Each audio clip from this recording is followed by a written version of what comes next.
बिहार विधानसभा चुनाव के जो नतीजे आए उसे लेकर अब सवाल उठ रहे हैं कि ये नतीजे एसआईआर के चलते आए हैं। क्या चुनाव आयोग ने बीजेपी के हक में काम किया, बीजेपी के लिए काम किया, या फिर चुनाव से ठीक पहले नीतीश कुमार की सरकार ने महिलाओं के खाते में जो 10-10 हजार रुपए भेजे थे उसने बड़ा अंतर पैदा कर दिया, यानी ऐन वक्त पर चुनाव के नतीजे पूरी तरह बदल दिए। वैसे एक वक्त था जब पीएम मोदी इस तरह की योजनाओं का विरोध किया करते थे, लेकिन अब वो इसे लेकर बदल गए हैं। बदलाव का कारण क्या ये माना जाए कि अब बीजेपी को भी ये पता चल गया है कि पीएम मोदी के चेहरे पर वोट नहीं मिल रहा है, पीएम मोदी की लोकप्रियता दिन ब दिन घटती चली जा रही है, क्योंकि तमाम सर्वे रिपोर्ट्स में भी ये देखने को मिला कि पीएम मोदी की लोकप्रियता का ग्राफ गिरा है। और पिछले दिनों जितने भी चुनाव हुए हैं उसमें भी ये देखने को मिला है कि पीएम मोदी के चेहरे पर अब उस तरह से वोट नहीं मिलता जैसे कि मिलता था। यहां तक कि उनके गृह राज्य गुजरात में भी पीएम मोदी की रैलियों में, रोड शो में उस तरह की भीड़ नहीं देखने को मिलती जो हुआ करती थी। इसलिए अब मोदी सरकार भी पैसे बांटने पर मजबूर हो गई है और पैसा बांटकर चुनाव जीतने की कोशिश हो रही है।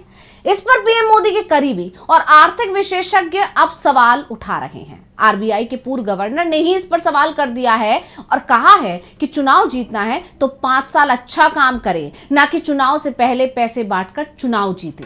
तो आज हम अपनी इस स्पेशल रिपोर्ट में पीएम मोदी पर उठते इन्हीं सवालों को लेकर करने जा रहे हैं बात। नमस्कार, मैं हूं अंशिता। एक समय हुआ करता था जब खुद पीएम मोदी फ्रीबीज का विरोध करते थे, इसे देश के विकास में बाधा बताया करते थे, हर मंच से विपक्ष पर निशाना साधते थे, उन राजनीतिक दलों पर हमलावर रहते थे जो मुफ्त की रेवड़ी बांटते थे, और अब बीजेपी ही खुलकर पैसा बांट रही है। यहां तक कि अभी हाल ही में जो बिहार विधानसभा चुनाव बीते हैं इसमें तो चुनाव के बीच में ही पैसे बांटे गए, जिस पर विपक्ष ने सवाल भी उठाए।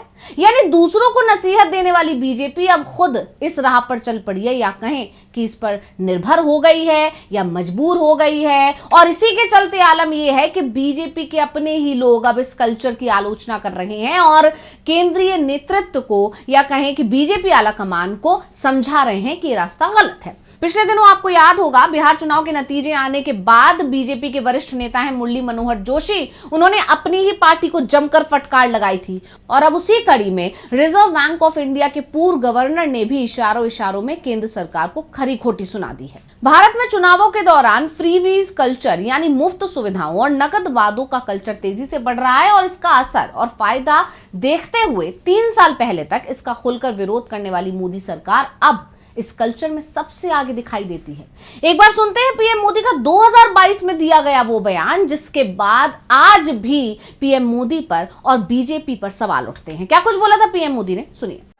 आजकल हमारे देश में मुफ्त की रेवड़ी बांटकर वोट बटोरने का कल्चर लाने की भरसक कोशिश हो रही है। ये रेवड़ी कल्चर देश के विकास के लिए बहुत घातक है। इस रेवड़ी कल्चर से देश के लोगों को और खास करके मेरे युवाओं को बहुत सावधान रहने की जरूरत है।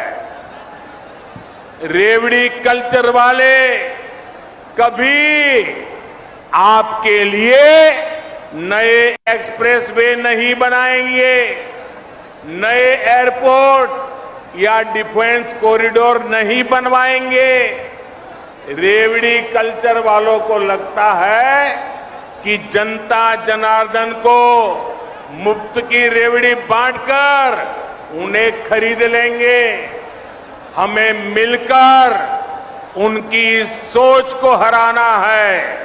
रेवड़ी कल्चर को देश की राजनीति से हटाना है। पीएम मोदी ने कहा था कि रेवड़ी कल्चर वालों को लगता है कि जनता जनार्दन को मुफ्त की रेवड़ी बांटकर उन्हें खरीद लेंगे। ऐसे में जब बिहार चुनाव में एनडीए सरकार की तरफ से महिलाओं को 10-10 हजार रुपए बांटे गए और इस योजना की जो शुरुआत हुई वो पीएम मोदी ने ही की, तो मोदी सरकार पर, एनडीए सरकार पर, नीतीश सरकार पर वोट खरीदने के आरोप लगना तो लाजमी था और विपक्ष ने जमकर आरोप भी लगाए और सरकार को घेरा भी। लेकिन अब तो विपक्ष ही नहीं, पहले बीजेपी के नेता और अब पूर्व रिजर्व बैंक ऑफ इंडिया के गवर्नर दुब्बरी सुब्बा राव ने भी गंभीर चिंता जता दी है और सरकार की आलोचना की है।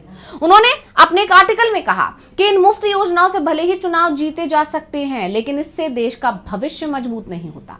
सुब्बा राव ने कहा कि उधार का पैसा बांटना आसान है, लेकिन उससे राष्ट्र नहीं बनते। अब सुब्बा राव की जो ये टिप्पणी है, ये ऐसे समय में आई है जब हाल ही में बिहार विधानसभा चुनाव के नतीजे आए और वहां पर केंद्र सरकार पर, नीतीश सरकार पर वोट खरीदने के आरोप लगे। अब केंद्र सरकार पर निशाना इसलिए माना जा रहा है सुब्बा राव के इस बयान को, क्योंकि उन्होंने बाकायदा बिहार विधानसभा चुनाव का उदाहरण देकर ही इससे होने वाले नुकसान को भी बताया। उन्होंने कहा कि चुनाव प्रचार लोक लुभावन वादों की होड़ में बदल गया। उन्होंने साफ साफ कहा कि एनडीए सरकार ने चुनाव प्रचार के दौरान करीब 1 करोड़ 20 लाख महिलाओं के खाते में 10,000 रुपए भेजे। हालांकि इसके साथ उन्होंने विपक्षी गठबंधन का भी जिक्र किया। उन्होंने ये भी बताया कि केंद्र से होड़ में महागठबंधन ने उससे बड़े वादे कर दिए। अब चुनाव के दौरान माहौल ऐसा था जैसे राजनीतिक दलों ने आर्थिक जिम्मेदारी और बजट की सीमाओं को पूरी तरह से भुला दिया हो। पूर्व गवर्नर का यह भी कहना है कि जब वादे हद से ज्यादा हो जाते हैं, लोग भरोसा करना छोड़ देते हैं। उन्होंने ये भी कहा कि चुनावी वादों को लागू करने के बाद कई राज्यों को अब इस मॉडल की वास्तविक कीमत समझ आने लगी है। आंध्र प्रदेश की सामाजिक योजनाओं का खर्च अनुमान से कहीं ज्यादा है। तेलंगाना पहले ही भारी वित्तीय दबाव झेल रहा है। महाराष्ट्र और कर्नाटक में भी अन्य विकास कार्यों के लिए बजट कम पड़ रहा है। जब बजट का बड़ा हिस्सा नकद, ट्रांसफर, मुफ्त सुविधाओं और सब्सिडी पर खर्च होता है तो शिक्षा, स्वास्थ्य, रोजगार और बुनियादी ढांचे पर निवेश कम हो जाता है। अब सुब्बा राव ने सबसे बड़ी चेतावनी इस बात को लेकर दी कि इन योजनाओं को पूरा करने के लिए सरकारें उधार ले रही हैं। आज का खर्च लोगों के आने वाले कल पर बोझ बन रहा है और आज दिया गया पैसा आने वाली पीढ़ियों को चुकाना होगा। सुब्बा राव ने आगे ये भी कहा कि मुफ्त योजनाएं एक तरह से ये स्वीकार करना है कि सरकार रोजगार, आय और अवसर देने में असफल रही है। उन्होंने कहा, लोगों को आज की जरूरतों के लिए पैसे देना आसान है, लेकिन उन्हें आत्मनिर्भर बनाना असली विकास है। ये तो हुई पूर्व आरबीआई गवर्नर की बात, लेकिन इससे पहले आपको याद होगा, जिसका हमने अभी जिक्र भी किया, कि पूर्व केंद्रीय मंत्री और बीजेपी के वरिष्ठ नेता मुरली मनोहर जोशी ने भी इसी तरह केंद्र की मोदी सरकार पर निशाना साधा था, बीजेपी पर निशाना साधा था। उन्होंने संविधान की मूल भावना पर जोर देते हुए कहा था कि विकास का अर्थ चुनावों में पैसे बांटना नहीं है। उन्होंने साफ साफ कहा था कि देश में आर्थिक असमानता ही सबसे बड़ा भेदभाव बन चुकी है। उन्होंने कहा था कि कल्याणकारी कार्य चुनावों में पैसे बांटने से नहीं होते हैं। और ये टिप्पणी सिर्फ मुरली मनोहर जोशी की या पूर्व गवर्नर की नहीं है, बल्कि ऐसी ही टिप्पणी लंबे समय से सुप्रीम कोर्ट भी देता आ रहा है। सुप्रीम कोर्ट भी कई बार केंद्र की मोदी सरकार को फटकार लगा चुका है। सुप्रीम कोर्ट ने चुनाव के वक्त की जाने वाली मुफ्त की योजनाओं पर सख्त टिप्पणी की थी। कोर्ट ने कहा था, लोग काम करना ही नहीं चाहते क्योंकि आप उन्हें मुफ्त राशन दे रहे हैं और बिना कुछ किए उन्हें पैसे दे रहे हैं। कोर्ट ने उस वक्त केंद्र सरकार से पूछा था कि इन लोगों को समाज की मुख्य धारा से जोड़ने की बजाय क्या आप मुफ्त की योजनाएं लागू करके परजीवियों की जमात नहीं खड़ी कर रहे हैं। और ये पहली बार नहीं था जब कोर्ट ने फ्रीबीज को लेकर सख्त टिप्पणी की थी। इससे पहले भी सुप्रीम कोर्ट ने 9 दिसंबर 2024 को केंद्र सरकार के मुफ्त राशन बांटने पर सख्त टिप्पणी की थी। कोर्ट ने तब कहा था कि कब तक ऐसे मुफ्त राशन बांटा जाएगा। और इसी तरह फ्रीबीज पर सुप्रीम कोर्ट ने 15 अक्टूबर 2024 को भी केंद्र सरकार और इलेक्शन कमीशन दोनों को नोटिस भेजा था। एक याचिका में मांग की गई थी कि चुनाव से पहले मुफ्त योजनाओं के वादे को रिश्वत घोषित किया जाए, साथ ही चुनाव आयोग ऐसी योजनाओं पर फौरन रोक लगाए। और इसी याचिका पर सुनवाई करते हुए सुप्रीम कोर्ट ने सख्ती दिखाई थी और इलेक्शन कमीशन को, केंद्र सरकार दोनों को नोटिस भेजा गया था और जवाब मांगा गया था कि आखिर ऐसा क्यों किया जा रहा है।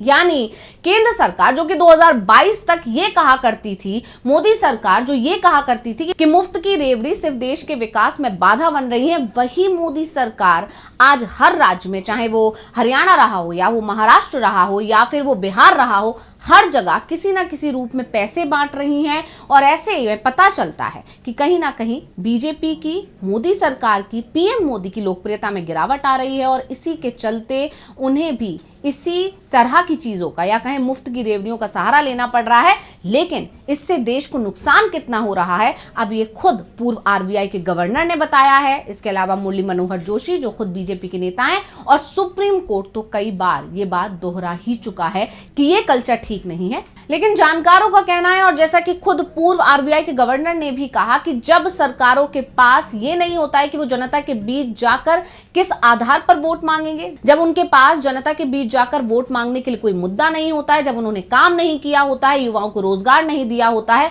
तब वो मुफ्त रेवड़ियों का सहारा लेते हैं और जनता के बीच जाते हैं। और यही आरोप तो विपक्ष लगा ही रहा था। बिहार चुनाव के दौरान, महाराष्ट्र चुनाव के दौरान हर बार विपक्ष ने यही कहा कि सरकार के पास जनता के बीच जाकर वोट मांगने के लिए क्योंकि कोई मुद्दा नहीं है, इसलिए वो मुफ्त की रेवड़ियां बांट रहा है। यानी एक तरह से विपक्ष के आरोपों को बल मिल गया है। तो स्पेशल रिपोर्ट आपको कैसी लगी हमें कमेंट करके अपनी राय जरूर दीजिएगा। इसी के साथ मुझे दीजिए इजाजत। देखते रहिए टीवी लाइव। नमस्कार।